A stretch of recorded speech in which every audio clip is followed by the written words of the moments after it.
from the Denver Broncos Media Center, welcome to Broncos Country Tonight with Ryan Edwards and Benjamin Allbright. Welcome to Broncos Country Tonight. As we break down the news, the Broncos have moved on from head coach Vic Fangio. Breaking that down here, Ben, and the Broncos, as we're recording this video, already have 7 requests in for coaching candidates. We'll talk a little bit about that as well. But first of all, let's go behind the reason the Broncos have moved on from Vic Fangio. I think that, I think for most fans, it's probably pretty obvious at this point, especially when you're not winning.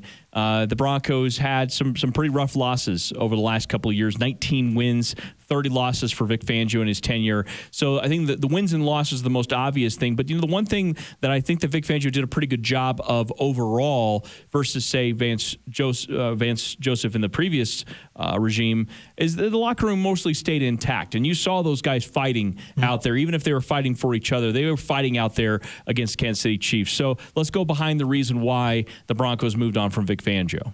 Well, at the end of the game, it's a results-based business. At the end of the day, at the end of the year, it's a results-based business. And when you are a head coach who took a team from 7-9 to 7-9 or 7-10 now, as it were, that's not getting it done. I think that there were winnable games down the stretch that could have saved Vic Fangio's job. I think if he'd won any 2 of the last 3, I think he probably would still be the head coach. But he didn't. And, they needed to make those things happen. At the NFL, you have to score 25 points a game to win. Period, point blank, end of discussion. If you're going to make the playoffs, you got to be able to score 25 points a game. Broncos have not been able to do that. They didn't get the OC right. They haven't gotten the quarterback right. Unfortunately for Vic Fangio, that's ultimately what did him in. If George Paton had managed to pull Aaron Rodgers, I think we're talking about Vic Fangio as coach of the year. We're having an entirely different conversation. So is it fair that Vic Fangio is being let go because of his record and, yeah, I mean, that you have an argument there. But at the end of the day, if you don't get it done and you don't get it done in 3 years, it's really tough to bring you back for a 4th one. Look around the league right now. Joe Judge is being lambasted for getting a 3rd year. Matt Rule, a guy being lambasted right now. And he didn't get the quarterback, either. David Culley might not even get a 2nd year. So, it's tough to keep guys if you don't have a winning season or wins to show for it. And we've talked about on Broncos Country Tonight, the radio show, that you do have to come to a point where you inevitably look and say, is this the coach that's going to get us over the hump? Is this maybe the peak, the plateau, if you will? What's the best this guy can do? Right. Can he correct those mistakes and bring your team back? And I always say this, if you don't have the quarterback, then your coach has to be a difference maker in wins and losses. The Broncos allowed less points than they did in the Super Bowl 50 year and still finished 7-10. So no, that coach was not a difference maker. And as we sit here, by the way, the Broncos have another one. So they now have 8. Who's the 8th name? I don't have that in front of me. The 8th name is from the Lions, actually. Aaron Glenn, the defensive coordinator for the Lions. That would be the dark horse. Okay. No one saw that coming. All right. So, yeah, I mean, we'll obviously talk a little bit about the names, but that's 8 now in one day as we sit and record this. So pretty funny. They're coming in fast and furious. So, just back to Vic Fangio for a couple more minutes. What's the lesson here, okay? Because I know a lot of Broncos fans are like, okay, well, you can't go defensive coach here again as a head coach, but the Broncos are clearly lining up defensive-minded head coaches or coaching candidates here. So in your opinion, as we kind of turn the page a little bit to what's next, is there a lesson there about the Broncos need to flip to the other side of the script and go a little more offensive-minded? I think they're casting a wide net. I think they're looking around and seeing, what's out there, looking at units and at coaches that have been successful with their units and saying, okay, let's get fresh sets of eyes and see what these people have to say. And while I think there are some candidates that George is familiar with, guys like Jonathan Gannon or Dan Quinn, et cetera, I think there are also guys in here that he's not very familiar with and wants fresh sets of eyes on this. So I applaud the very diverse coaching search that they're doing. And I'm not saying that in terms of like skin color. I'm saying it's diverse in terms of what they're looking at. Backgrounds and what they're doing. And all that kind of stuff. And I applaud that. I'm glad that they're doing that. I'm glad that they're looking at both sides of the ball. I'm glad they haven't pigeonholed themselves into a stupid, we need an offensive guy argument. Guys, it's football. Coaches are familiar with both sides of the ball. I think you want a guy who's going to bring in the right OC, whomever that may be, and the guy who's going to bring in the right DC, whoever that may be. And so I think that the better thing to be looking for is the right guy for the job rather than young offensive mind. And you bring up a good point there, too. It's an opportunity really to pick these guys' brains to find out, hey, tell us what we're doing wrong. Mm-hmm. Tell us what you see when you see the Denver Broncos. Right. What would be your plan to fix this team? You get a little crowdsourcing with some of the best minds in the NFL across several different either really good teams or at least really good backgrounds. Yeah, and I think that's the smart way to do it, Get different sets of eyes on what it is that you're doing. Ask them what they see and what they would change, and put that down in your notes. Do some self-scouting by having people scout you for the job. And so, I think that there are some guys that they're interviewing that I don't think are actually legitimate candidates, but I do think that those people can provide a useful set of eyes and some intel both ways into their organization and your organization simply by feedback. And ultimately, the decision to move on from Vic Fangio wasn't too much of a surprise, at least from your side of things, as far as you understood it.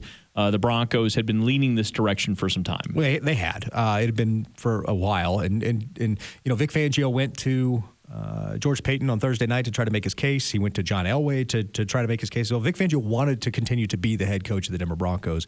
But unfortunately, at that point, the decision and the results had kind of shown for themselves. And so the organization knew before the game. They knew, I believe, Friday, and Vic, I believe, knew before the game, but hadn't been formally told. And so he was formally told Saturday evening, and then, informally told Saturday evening, formally told Sunday morning, and that's what happened. Okay, all right. So let's get to the candidates here, and again, it's a really interesting group. Some obvious names in here, and by the way, a little hat tip to you, who on KOA had quite a few of these. You laid out at least 5 of these right now of the 8 that we have. So let's start with Gerard Mayo, the Pats inside linebackers coach. We'll do kind of quick hits on each of these guys and a little bit of why the Broncos might be interested in him. Mayo's an emerging star. He'll be a head coach in the next 2 years, whether he gets this gig or not. He's got a very different style about him. He's energetic, but he's also very disciplined. Comes from a military family, so you can kind of get some of that. I think everybody knows he was a linebacker with the Patriots before becoming this coach. The scenario there would be you're hoping you're getting the next Mike Vrabel, a guy who went from linebacker to head coach in 4 seasons. And for Mayo, this would be 3. So I think the idea there is that you're getting the next Mike Vrabel. Nathaniel Hackett with the Packers. That's a name that's been tossed about a ton for many, many jobs potentially. He also seems like a guy that, if not this cycle, it's very soon. I think he's going to get a job this cycle. Don't know if it's here or not. I think a lot of people are attaching the Aaron Rodgers name to him, and I think that's not good because I don't think Aaron Rodgers is necessarily coming with him. Hackett's another energetic coach. He does have a personality to him. He runs a K-gun offense. He's had some pretty, he dragged Blake Bortles and that offense to an AFC championship. Right. His team has put up big-time rushing yardage, but the knock on him has been situational running. When they've had short yardage situations, his offenses, for whatever reason, have had problems getting it at times.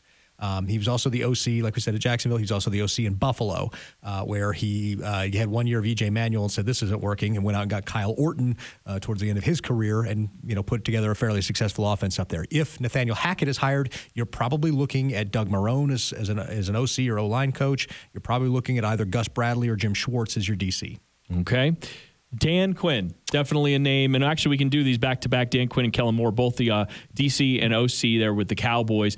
Dan Quinn's the only one right now that actually has previous head coaching experience. True. Let's start with Kellen Moore. Kellen Moore is the OC of the Cowboys. I'm a little skeptical of that one. I don't think Dallas is going to let him go. I think they'll offer him money to stay, even make him head coach if they need to.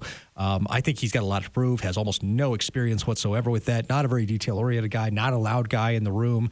I just don't know if he has the gravitas. And honestly, he's young, like super young. I don't know if he's ready to be a head coach just yet. We saw with Josh McDaniels what happens when you're a good X's and O's guy, but not ready to be a head coach.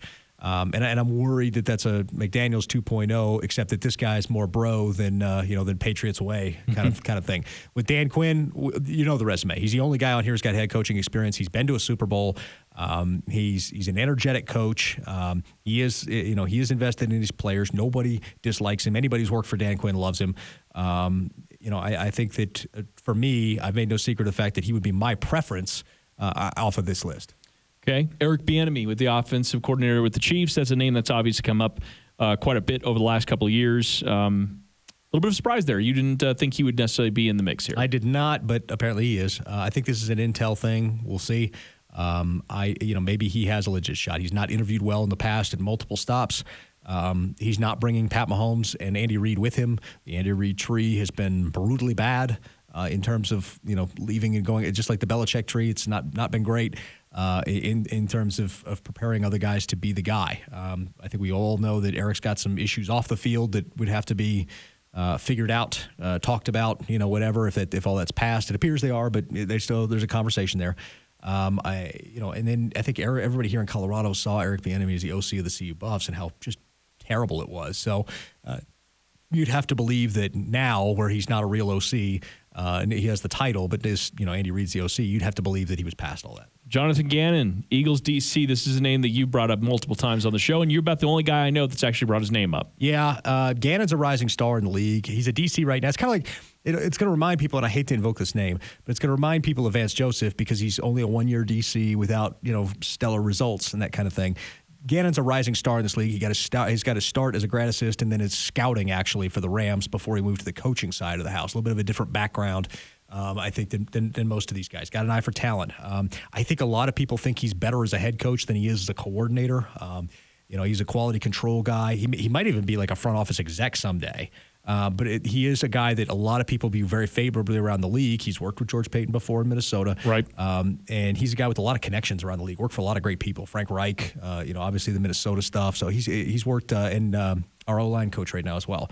Munch. He worked for him for a while. So he's got good connections around the league, and he's a smart guy. I think a lot of people are just saying who because he's a one-year DC for the Eagles that it hasn't had stellar results. Kevin O'Connell, Rams offensive coordinator. Former quarterback.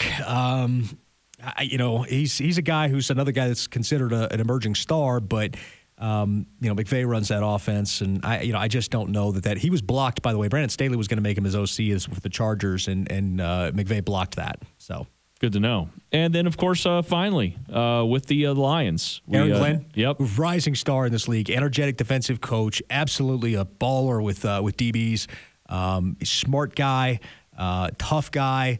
Honestly, if he dark horsed his way into the job, I wouldn't be mad.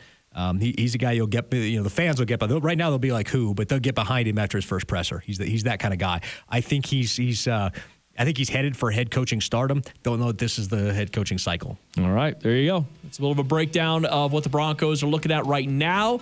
I'm sure we'll have more updates on the next episode of Broncos Country Tonight. Thanks for watching.